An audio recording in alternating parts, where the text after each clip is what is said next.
All right, guys, I'm back again with another video. This one gonna be kind of quick because I gotta get ready to get up out of here and get to work. Couple things. So, Tampa investigation is over.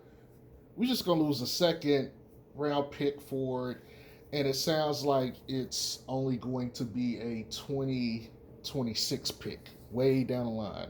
So we keep our first and the Portland first. Okay, so that's good news to hear. It took like 4 fucking months almost, but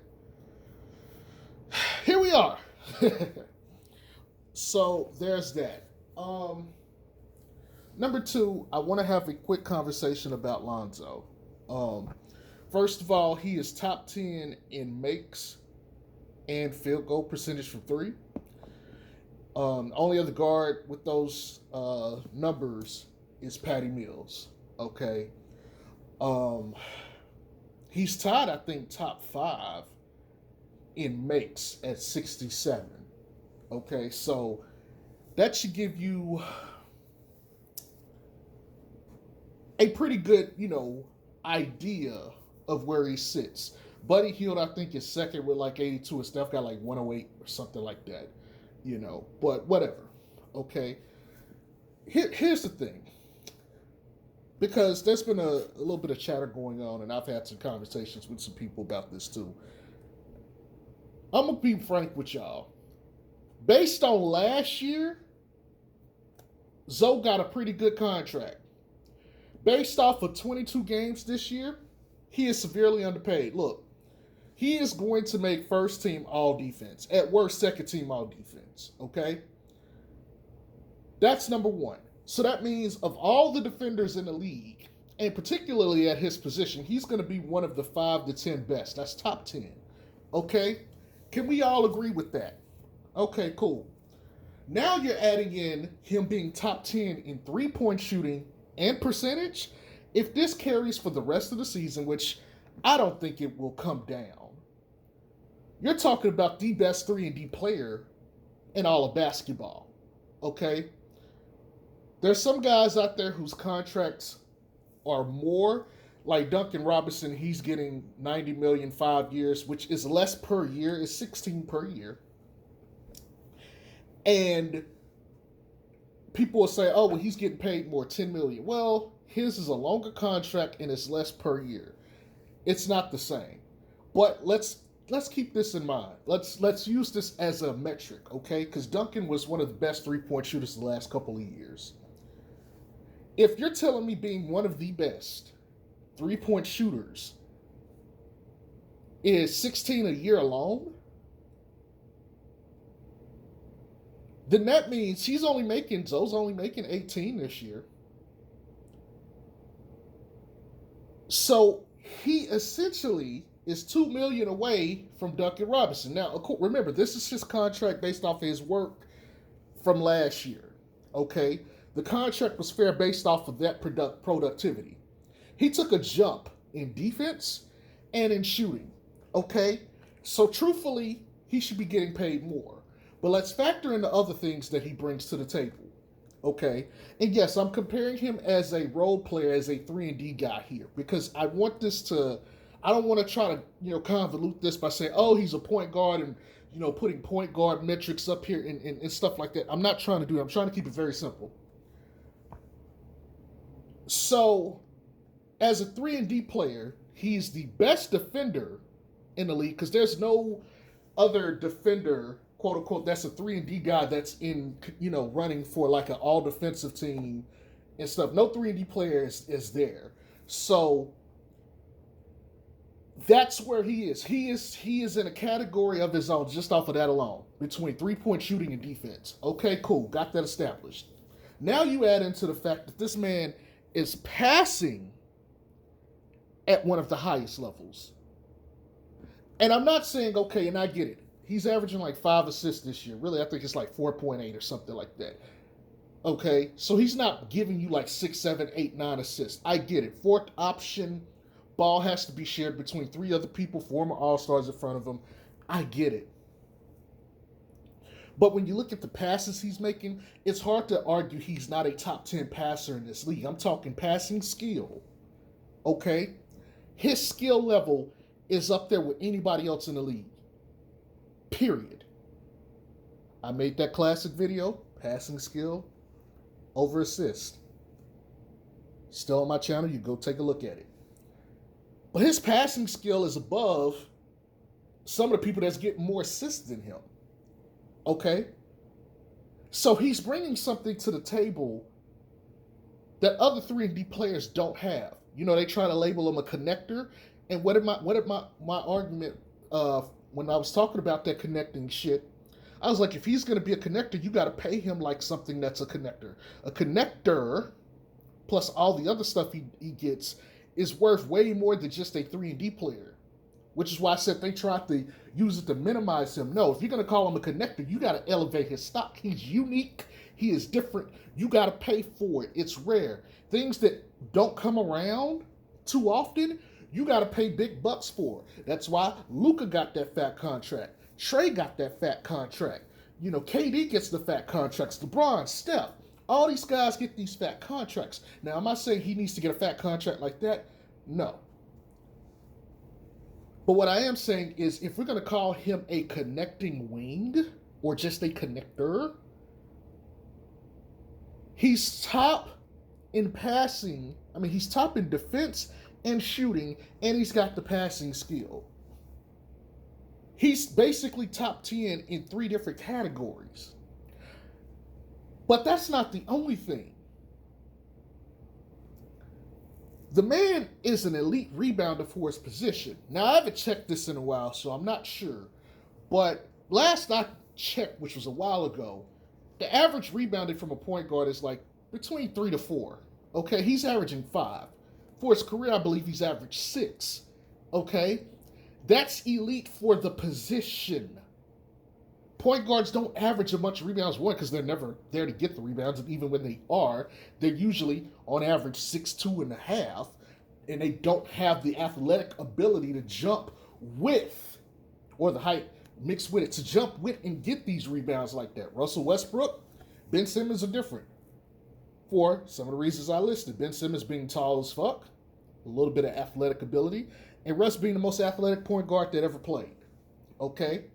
But he's up there among some of the best when it comes to rebounding for the position. He's better than the majority of the position at rebounding, along with all the other things that I mentioned. So let's consider this. He's top 10 in threes made and percentage. Gonna be on an all-defensive team, probably first, which will make him top 5 in my eyes. Really, he's between 3 and 4. To me, it's between, because I think Dre and Rudy are guaranteed in front of him. And then I think it's an argument to be made between, I don't think Thibault is at all better than him. But Mikal Bridges, I think, has an argument. Okay? Caruso is in that conversation as well. Between those guys, he's to me 3 or 4. At worst. So he should be on all defensive first team. No other 3-and-D player is on that list, okay? With that being said, you're getting $16 million to essentially just shoot threes at a high clip like Duncan Robinson. I'm not saying he's as good as Rudy and Dre, but he's at least in a category where his defense is recognized as one of the best in the league. Top 5. That's 2 categories where he's in the top. Shooting and defense. For his position, he is elite at rebounding.